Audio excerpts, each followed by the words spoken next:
There's this moment, maybe you've had it, maybe you're in it right now, where you check your bank account and it's fine, not great, not catastrophic, just fine. Rent is covered, bills are paid, groceries are doable if you don't go wild, and technically, you're doing okay. But every time you try to save money, real money, not the, yeah, I'll move $50 and pretend I'm disciplined kind, it feels like the universe personally intervenes. Your car makes a noise it's never made before, your phone screen cracks for no reason, your friend's wedding, birthday, bachelor party, baby shower, engagement dinner, and low-key weekend trip all somehow happen in the same 2 months. And you're like, cool. Guess I'll try again next month. And the frustrating part, you're not irresponsible, you're not lazy, you're not blowing money on yachts and bottle service, you're just trying to get ahead, and it feels like pushing a boulder uphill with socks on. Wet socks. I've been thinking about this stuff for a long time. Money, behavior, why certain financial milestones feel way harder than they logically should. I'm Tim, by the way, and I spend way too much time thinking about money, psychology, and why people who work just as hard can end up in completely different financial places. And the first $10,000? That number messes with people's heads more than almost any other milestone. Because on paper, it shouldn't be that hard. It's not $1 million, it's not even 6 figures, it's just 10 grand. But mentally, emotionally, behaviorally, it's brutal. And once you understand why, like really understand it, something shifts.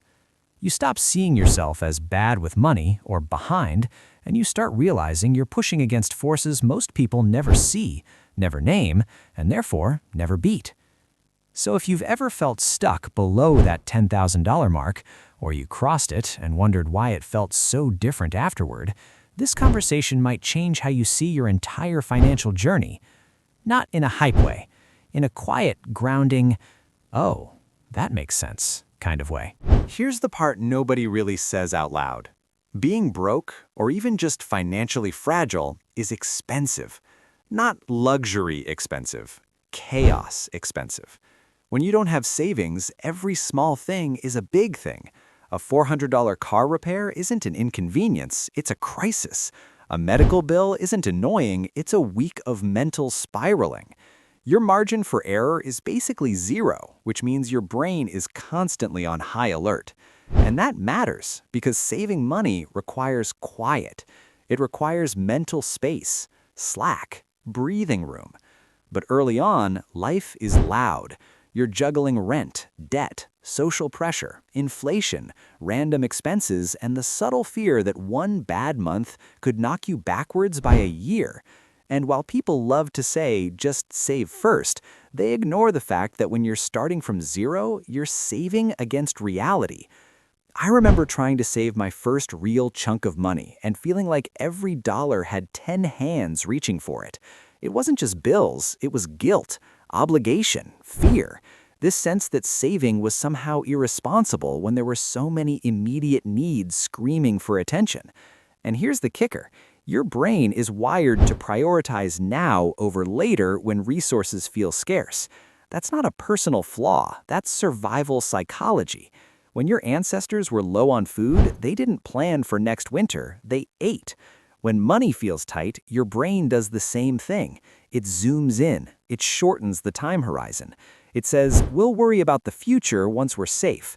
But saving the first $10,000 requires you to care about a future version of yourself, while the present version feels under fret. That's a hard ask. Why this matters to you, if saving feels mentally exhausting, it's not because you lack discipline. It's because you're operating in an environment that constantly pulls you back into short-term thinking. Actionable takeaway?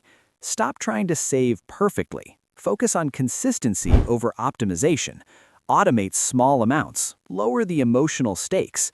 You're not trying to win the game yet. You're trying to survive long enough to play it. Before $10,000, money is kind of theoretical. It flows in, it flows out. You see numbers on a screen, but they're always temporary. They're assigned jobs before they even arrive. Rent, loans, food, gas. It's like money never actually belongs to you, it just passes through. But when you start approaching $10,000, something weird happens. Money starts to feel real. You don't want to touch it. You don't want to mess it up. You start checking your account more often, not because you're broke, but because you're scared of losing progress. And that fear, it's heavy. I've seen people get to 6,000 or 7,000 and suddenly slow down, not speed up. They start second-guessing every decision. They hoard cash, but also feel anxious spending even on things they need, because now there's something to protect. Psychologically, this is the shift from earning money to having money, and that transition is uncomfortable as hell. You're not used to being a person with savings. Your identity hasn't caught up yet, so every financial decision feels loaded, like it says something about who you are. Spend $200? Am I irresponsible? Save $200? Am I depriving myself? Invest $200? What if I screw this up? It's not about the money anymore, it's about self-trust. Why this matters to you, this stage feels stressful because you're forming a new identity, someone who keeps money instead of just earning it. Actionable takeaway? Expect the discomfort. Name it. Say, oh, this is the part where money stops being abstract. That awareness alone reduces anxiety and keeps you from self-sabotaging. Saving your first $10,000 is like learning to run. Uphill, in bad shoes, during a storm. Later, saving gets easier, not because you're magically better, but because the terrain changes. Early on, your income is usually lower. Your expenses are rigid. Your debt payments are heavy. Your margin for error is tiny. You're trying to build momentum while everything resists you.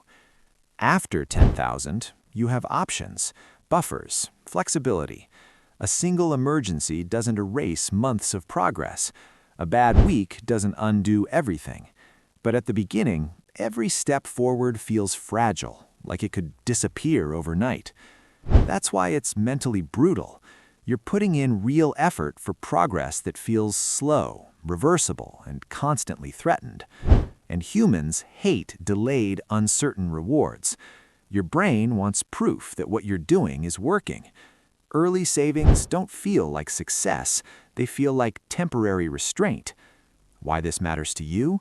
If you're frustrated by how slow it feels, that frustration is logical. You're climbing the steepest part of the hill. Actionable takeaway? Measure progress differently. Track habits instead of balances. Celebrate consistency. The slope flattens later, but only if you keep moving now. This is the part nobody warns you about. Saving money, real money, brings up stuff. Old beliefs, family patterns, shame, comparison. Maybe you grew up hearing that money was always tight, or that saving was pointless because something always goes wrong, or that rich people were greedy or lucky or not like us. When you start building savings, those stories don't disappear, they get louder. You might feel guilty having money when others don't, or anxious that it'll be taken away, or like you don't deserve it unless you're suffering a little. I've felt that weird discomfort, like I was breaking some unspoken rule by not spending everything I earned, like holding on to money was somehow selfish or risky. That's not math, that's psychology. And the first $10,000 is often the first time those beliefs get challenged. Why this matters to you? If saving feels emotionally loaded, it's not about willpower, it's about unexamined beliefs. Actionable takeaway? Pay attention to the thoughts that come up as your savings grow. Question them. Ask where they came from. You don't have to believe every story your brain tells you. Below $10,000, money is mostly defensive. You're trying to avoid disaster, avoid overdrafts, avoid stress, avoid falling behind. That means your savings goal is framed as protection, not opportunity. And defense is exhausting. You're constantly bracing for impact, waiting for the next hit, hoping your savings last. After $10,000, the mindset starts to shift. You begin to think in terms of options, choices, flexibility. But early on, you're just trying to build a shield. That's why it feels so draining. You're not dreaming yet, you're guarding. Why this matters to you? Defensive financial stages feel heavy because they're rooted in fear, not possibility. Actionable takeaway? Remind yourself that this stage is temporary. You're not failing to dream, you're earning the right to. Another reason the first $10,000 is mentally brutal? No one sees it. There's no applause, no status symbol, no visible upgrade. Your life looks exactly the same to everyone else. You're still driving the same car, living in the same place, wearing the same clothes. So it can feel like you're sacrificing enjoyment for nothing. Later milestones come with visible changes, less stress, more confidence, better options. But the first $10,000 is mostly internal, and humans struggle to stay motivated by invisible wins. Why this matters to you? If it feels lonely or anticlimactic, that's normal. You're building a foundation, not a highlight reel. Actionable takeaway? Find private ways to acknowledge progress, a journal, a note, a quiet celebration. Not everything meaningful needs an audience. Before savings, risk feels terrifying. You can't afford mistakes. You can't afford experiments. You can't afford being wrong. So you play it safe. Too safe, sometimes. But once you cross $10,000, something shifts. You're still cautious, but you're not paralyzed. You can absorb small hits without panic. That's huge. It's not about spending recklessly. It's about thinking more clearly. When fear isn't screaming, logic gets a turn. And that's when better financial decisions start compounding. Why this matters to you? This milestone isn't about the number, it's about mental bandwidth. Actionable takeaway? Don't rush risk-taking before you're ready. Use early savings to buy clarity, not excitement. If you're below $10,000 right now, I want you to hear this clearly. Without hype, without pressure, without that weird internet hustle tone. There is nothing wrong with you. You are not behind, you are not bad with money, you are not failing some invisible test that everyone else passed. You are doing the hardest version of this game. The first $10,000 isn't just a financial milestone, it's a psychological one. It asks you to stay consistent without visible rewards, to trust yourself before you have proof, to build stability in a system that constantly demands spending. That's a lot.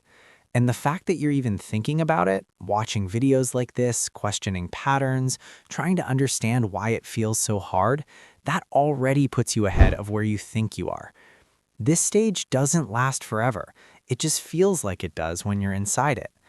One day, you'll look back and realize this was the part where everything quietly changed. Not because the number was magical, but because you changed. Your patience, your self-trust, your relationship with money. So keep going, slowly, imperfectly, honestly. You don't need to sprint. You don't need to be extreme. You just need to stay in the game long enough for the slope to flatten. And it will. And if you're being honest with yourself, part of what makes this stage so exhausting is that you're doing it mostly alone. Nobody really sits you down and says, hey, this part is going to mess with your head, and that doesn't mean you're doing it wrong. Most people just assume that if it feels hard, you must be bad at it. So you keep pushing, quietly doubting yourself, quietly wondering why it seems easier for everyone else. But the truth is, most people never even attempt this part seriously. So you're comparing your behind-the-scenes grind to other people's highlight reels. There's also this strange grief that shows up when you start saving for real. You're letting go of an old version of yourself, the one who spent freely because tomorrow felt abstract, the one who could say yes without checking, the one who didn't feel the weight of future responsibility. Even if that version wasn't serving you long-term, there's still a loss there. And grief doesn't always announce itself as sadness. Sometimes it shows up as irritability, restlessness, or that nagging urge to just blow the money and start fresh next month. What helped me most wasn't some perfectly optimized system or genius spreadsheet. It was reframing what this stage actually meant.